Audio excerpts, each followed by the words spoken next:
President Biden unveiling his new budget plan, vowing for a $3 trillion deficit cut over the next 10 years.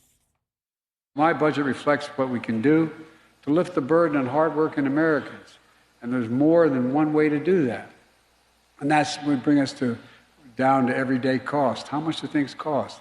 It's not just whether inflation. We brought down inflation 7 months in a row. We're going to whip it. But in the meantime, there's other ways to take what is inflation in your budget. All right, let's bring in Yahoo Finance senior reporter Rick Newman. Rick, obviously higher taxes a part of this plan. What else is in it? The taxes are the big part, but of course, Biden's been saying for some time he's going to make sure there are no cuts to Medicare or Social Security. And then a lot of familiar things from the 2020 campaign, which once upon a time was known as the Build Back Better plan. I guess it's now known as what used to be the Build Back Better plan. But it's stuff like free community college for people who qualify, an expanded child tax credit, free child care for pre-gardeners, and a bunch of other things like that. I mean, the obvious point to make here is when Democrats controlled Congress for 2 years, they could not pass any of those things, nor could they pass the tax cuts that Biden was calling for then and that he is calling for now. But I think one of the more practical purposes of this budget is when we see what the Republicans say they want to do and the spending cuts they want to see, then we'll be able to see to do a compare and contrast exercise, if you will, and say, well, here's what Biden says, here's what the Republicans say, and then voters can decide which of those plans they like better. Man, it's an exercise in futility. Nobody's serious about fiscal discipline. Nobody. But you mentioned Republicans. Chuck Grassley tweeting this today. If we could put that up on the screen. President Biden's 24 budget proposal is a roadmap to fiscal ruin. From its delayed rollout to its reckless taxes, out of control spending, this budget sends a clear message. Biden doesn't seem to give a rip about keeping his promises of securing the fiscal health of our nation. Biden, for his part, says he's ready to talk with Republicans. Listen. So I want to make it clear, I'm ready to meet with the Speaker anytime, tomorrow, if he has his budget. Lay it down, tell me what you want to do, I'll show you what I want to do, see what we can agree on or we don't agree on, let's see what we vote on. Let's be honest, is there anything they agree on?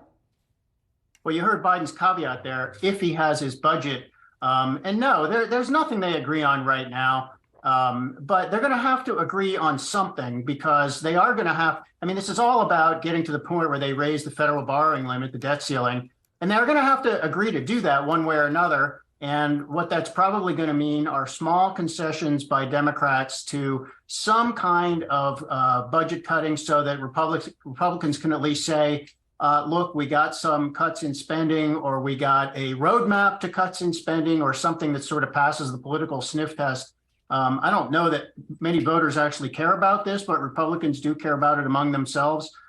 So it's going to be more interesting when we see what the Republicans really want to do. I mean, Chuck Grassley or all the Biden critics can say he's leading to fiscal ruin, but the Republicans ain't got a great track record here either. I mean, they cut taxes by $2 trillion under Trump. That just added to the national debt, which is now $31 trillion. Both parties have pushed the national debt up, and they just keep blaming the other side instead of trying to figure out what to do about it.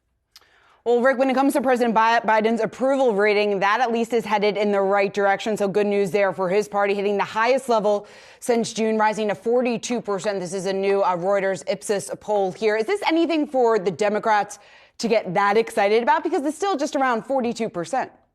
No, that's lame. And that, I mean, if that's an improvement for Biden, I mean, it's like a 1 percentage point improvement. 50% is a good threshold for that's sort of the floor for where a president wants to be. And we've seen a very clear correlation between the decline in approval for Biden and guess what? Inflation. That has been very clear. Inflation freaks people out. They can't stand it when they have to pay more for food, as they've been doing, and a bunch of other things, as we've been talking about over and over. And that problem is not solved. So, that's what people care about. They don't care about Biden's budget and a giant book of plans that are never going to get fulfilled. But Biden is trying to do all of the above. He's trying to present his vision for the future and presumably for his next presidential campaign, while creating the basis for refuting whatever Republicans come up with and telling people, I know we have further to go on inflation. He also said that today. Though it has been quiet on announcing that he is running. A lot of speculation, but no definitive word from Biden. Rick Newman, good to see you, sir. Thanks so much. Bye, guys.